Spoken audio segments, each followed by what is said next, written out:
Welcome to Techtastic, the podcast that explores the cutting-edge world of technology and its impact on society. New breakthroughs and developments are revolutionizing the world around us, presenting exciting opportunities as well as complex challenges. We'll explore the big ideas and key players driving these transformations, as we seek to understand the implications of these advancements for our lives, our communities, and our planet. Join us on this journey of discovery and exploration as we navigate the fascinating and ever-evolving world of technology. This is Techtastic. Blake Burch, welcome to It's Techtastic. It is so lovely to have you here. Great to be here. Thanks for having me. Yeah, so you've got an interesting product, it sounds like. You're focused on one of the redheaded stepchildren of technology landscape on data engineering. And as a software engineer at my core, and as a senior leadership that's moved in that space, I know I've neglected it. We would give our teams tools that allowed them to go write code to move data as they needed, but we didn't make it easy for them. Not because we didn't want it to be easy for them, just because it was not front of mind. It wasn't the most important thing. And it sounds like that's what you're trying to solve. Yeah, it's a common issue in the space, and it's been interesting to see like the cycle of the industry, even just over the past 4 years, where the kind of easier to use tools, the point-to-point solutions started coming out there that would help you just load the data somewhere, just transform the data, just send data from a warehouse out to your SaaS tools. But we're starting to see kind of a shift of, okay, we don't want to have 10 bazillion tools in our organization, because it means we don't actually get any visibility into like how things are moving and when this data set is created and transformed, what reports it's connected to, what dashboards it's connected to, what sort of like machine learning models it might be connected to. And so our big goal over at Shipyard is just trying to provide an all-in-one solution to where you can connect each of these different touch points of your data together in a low-code fashion. But we still let you run your own code, because inevitably you're going to have to do that. We can only get you 80% of the way there with low code, but for proprietary use cases, you can help make sure that those scripts are connected together to other tools that are moving and manipulating your data. Related to that, and it's really close to what you're doing, is the infrastructure, because so often the data movements and all that have a fairly large impact on your infrastructure. Yeah. So the way that we kind of think about the infrastructure component is our goal is to abstract it entirely for companies. So we're not the best fit if you're trying to have things that are self-hosted on your own servers, but we make sure that everything is fully scalable. It's all on AWS on our side, but we choose to be kind of like vendor and cloud agnostic. So most of our templates that we have all of your standard AWS storage and database things like S3 or Redshift. We have BigQuery and Google Cloud Storage. We have Microsoft SQL Server and Azure Blob Storage. And so it doesn't really matter the infrastructure that you end up using on your side. It ends up being modular, because I've found in a lot of my experience that data teams are oftentimes being put in charge of setting up the infrastructure, and that's not their skill set. Like, they're not doing it super well. It's not super secure. Like, why not just offset that to someone else so they can focus on the real like problems that they're good at, like solving problems with data? The reason I ask on that front is we're kind of in the middle of that space. Well, it's not a security tool, but security is a symptom of the thing that we're trying to solve. Infrastructure is not the problem, but it's a symptom of the problem that we're trying to solve. And so we're finding ourselves as this go-between the technology solutions you have, the code you've written, the business requirements, because those change. And this is the thing I said about tech debt that I think actually ends up being true with data and everything else, is tech debt is inevitable, and it's just a factor of time. It is nothing else, right? Time causes people to leave your team over time, new vulnerability discovered, patterns change, etc. And part of that is also infrastructure. There's cheaper, better, faster ways of doing things. The problem is your solutions as a whole cannot change at the same rate that the entire industry and everything else is moving. And so our job is to become like a time machine for the organization, to look back, say, what have you done? Why did you do it? And can we now get you where you want it to be today? And data is a place that we've ignored. To us, it's almost the infrastructure problem. How do I become an in-between for whatever the hell you're doing with whatever technology you want? Yeah. But those patterns change too. And the reality is, even like one of the companies I was at was just a data platform. We were just moving data between all the various logistics companies on Earth, all the ocean carriers, World Bank, everybody. And the fundamental problem there is not a model that you can say, a container is a container, or a ship is a ship, or a carton is a carton. Like, it's all radically different. Yep. So you become the go-between layer that says, oh, when you said container, they mean whatever object, right? You do those transforms. And that, to me, is largely what the data infrastructure layer at most companies ends up being, is just a transform layer between different point solutions. I've got a CRM, I've got a CMS, I've got a et cetera, et cetera. Yeah, you hit the nail on the head. Like, a lot of the work on the data side is just trying to make sure that the information will line up so that it works with some other system or for some other process or some other report.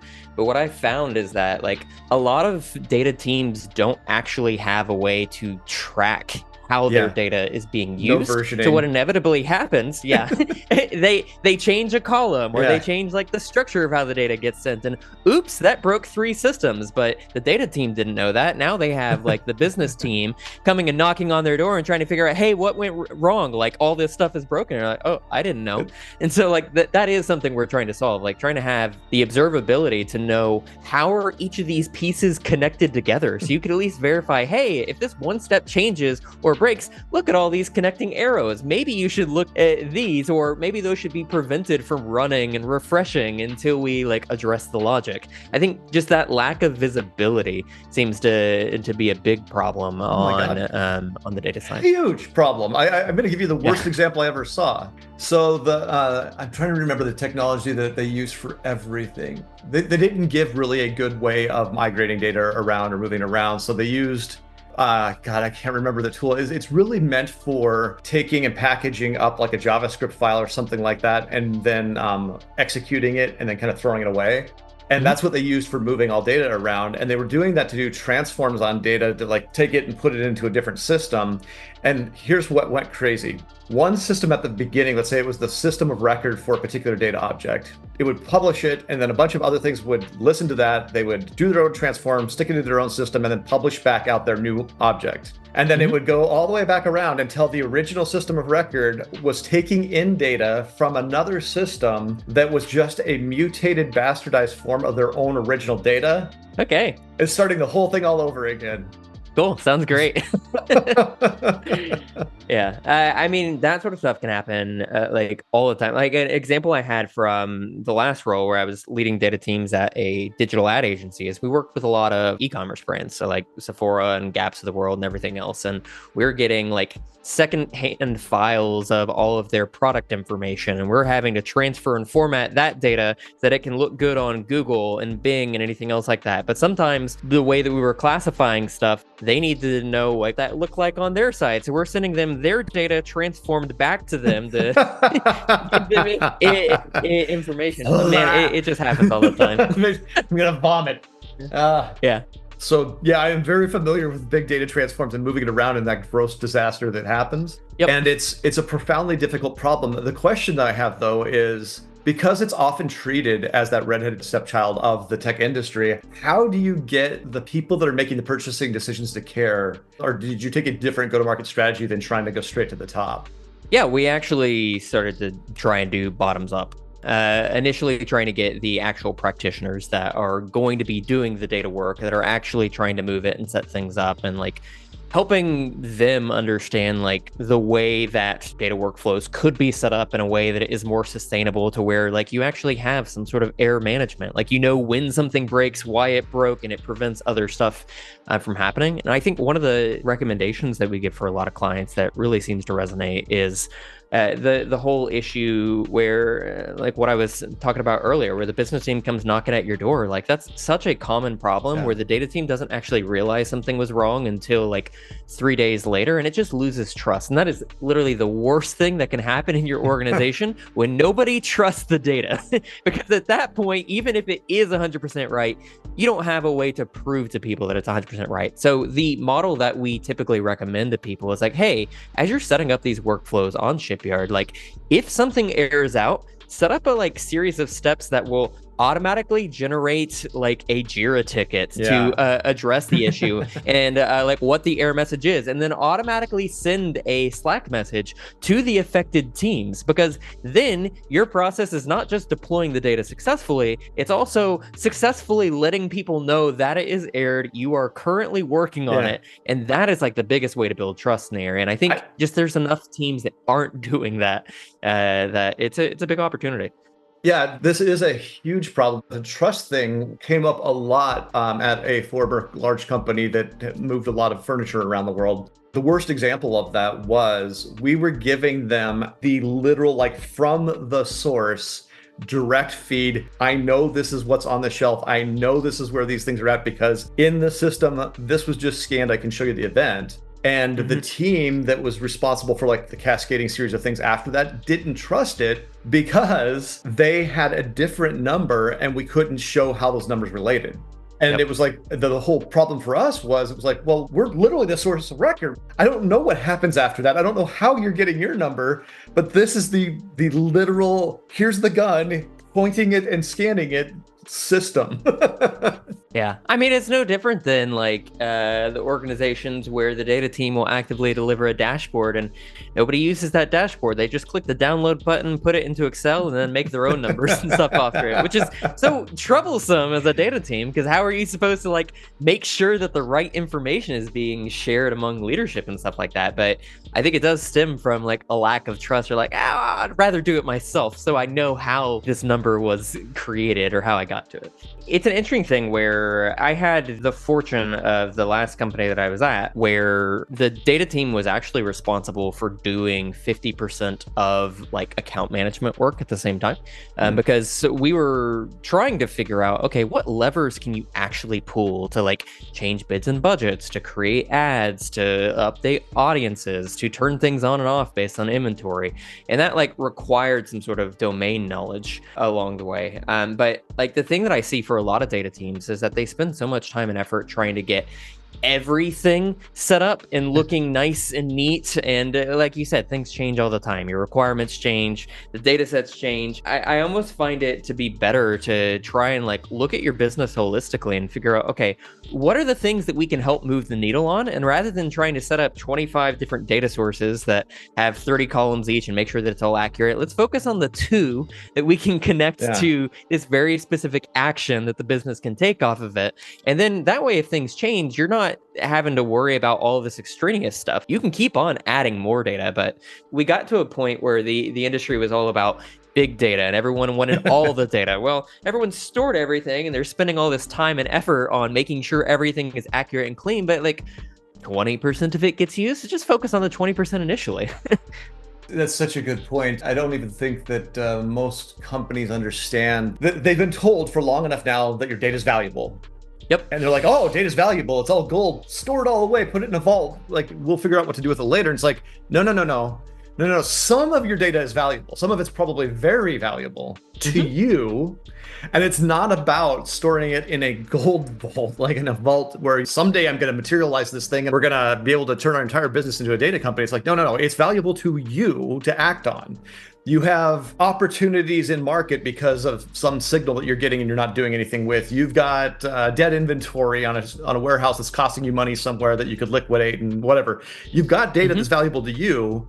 It might not be valuable to anybody else. In fact, it probably isn't, except for maybe your competitors, right? Yeah. The things that are important to you, your competitors would love to have that data, but otherwise it's not. So to your point, find what is and act on it, use it. Yeah, which ultimately requires data people to have some sort of domain knowledge or domain people to have some sort of data literacy. I mean, it goes both ways, but I feel like it's not talked about nearly as much. And so instead, it's just hoarding as much data as possible, and then business people thinking like, oh, we have data, we should be able to get this. And it's like, well, no, because we didn't really think through what this problem was, what we could do about it, and what data would relate to that in the first place. So there's so many parallels between that and like software dev, right? If you have a software engineer that just goes off and builds something without any domain knowledge, they'll build the wrong thing.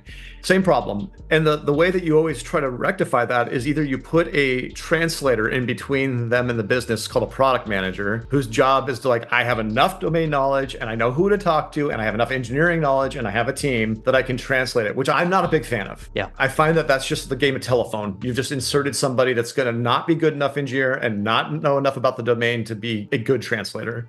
The best thing to do is to literally get the software engineers in the room with the domain people and ask questions. Now, that can be facilitated by a product manager. So to me, it looks a lot more like hackathons, frankly, where somebody comes in, they're like, I have this idea, or in the case of a business, I have this problem, I have this need, I have this want. And a team being available to step forward and say, okay, we're going to figure it out. Let's go figure out what we need, what data is available, where's it coming from, et cetera. Yeah. In a big company, that's hard, right? Because how do you get those two parties together? You got to structure that. That's what Agile is actually supposed to be. That's what the manifesto is about, is getting those two parties together, right? But it's very difficult in practice. Yeah, I would say another thing that I've seen be successful in some instances is just having your data team do some sort of like shadowing. Like it might not be having someone talk about the problem, but if a technical person sees what someone is doing on a day-to-day basis and then can ask questions out of that, that could like bring up new opportunities that the business person didn't even know to ask or didn't think was a problem that could result in some sort of business value. But that doesn't happen oftentimes. It's mostly, I want this, how do we get there? And then everyone's just trying to like meet the demands that were initially given rather than trying to figure out root issues or other like smaller things that may have gone under the radar that can be fixed with the data. What we did at Nike worked really well, I thought. And it was kind of a combination of that hackathon type thing, because there was events where we would pull a bunch of people together and say like, hey, you've all submitted all these great ideas. We've got a bunch of teams of engineers. We've got a couple of weeks. We're going to build out some prototypes. Yeah. And having people's whole job that was just to go into the business and look and say like, where are we running into problems? And the best way to do that was to identify areas that were having trouble. Yep. They're not meeting whatever quota they have, their KPIs, whatever it is. There's something wrong there. Send in the consultants. And they're not consultants really so much as they're investigators. They're going in and going, what do we not know that we need to know? What's going on? And then them to come back to the technology team and say, okay, what we found is this, let's go engage and go deep with it. I mean, that's actually the methodology of like some of the very large, successful long-term tech companies that have been around for like a century. I'm thinking of a couple really, really big ones, but I can't remember their names at the moment, but that's, they're in like chemical engineering and that type of space. That's effectively what they do, is they've got people's whole job is just go find the next biggest problem we need to solve and then tell us what it is. And then we will pull together an engineering team to go solve it. That actually sounds like a a really interesting role to try and see like how you could match with some of the data roles, like an investigator of sorts. Yeah. Like if you had a tool, which it sounds like Shipyard might be, that gave them visibility into where the data is being used, what systems are using it, how they're using it, and gave them the ability to have like versioning on it. Because that's actually another issue, right? Is if it changes and I don't change to match with it, that's when things break, that breaking change, right? But you need to be able to change your data because you've got some use case that needs it in a different form. So being able to maintain state on multiple versions for a period of time becomes a critical feature for most production systems.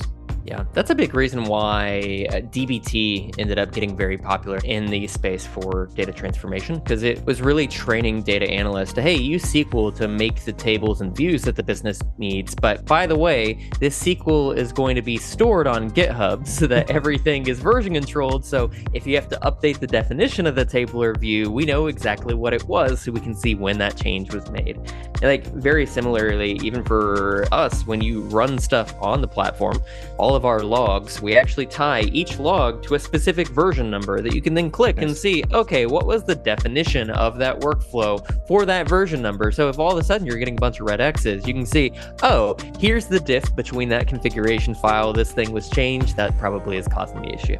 But yeah, that's hugely important and starting to become more and more prevalent in the data space, which is great. Blake, it was a pleasure having you on. I'm going to give you a chance to let everybody know where they can check out Shipyard. Yeah, so you can find us at shipyardapp.com, and we also have a weekly newsletter called All Hands on Data that's on Substack that you should subscribe to. It's a great resource for up-to-date information. Thank you so much. Appreciate it. And that's a wrap for this episode of Techtastic. I want to thank you personally for joining us, and we'll see you next time. Until then, keep exploring and stay curious. Hey there, Techtastians. Is your team drowning in tech debt and you just wish you had a magic button to fix it? I want to introduce you to Vala AI, your tech debt hero. At Vala AI, we get it. You're busy. That's why we've made fixing tech challenges as easy as a click of a button. You don't need to be an engineer. We empower non-techies to conquer complex tech issues effortlessly. We understand you don't have time for tech headaches. Vala AI is here to lift that tech burden, making your tech debt disappear with a simple click. So ready to say goodbye to tech troubles? Try Vala AI. Your solutions are just a click away.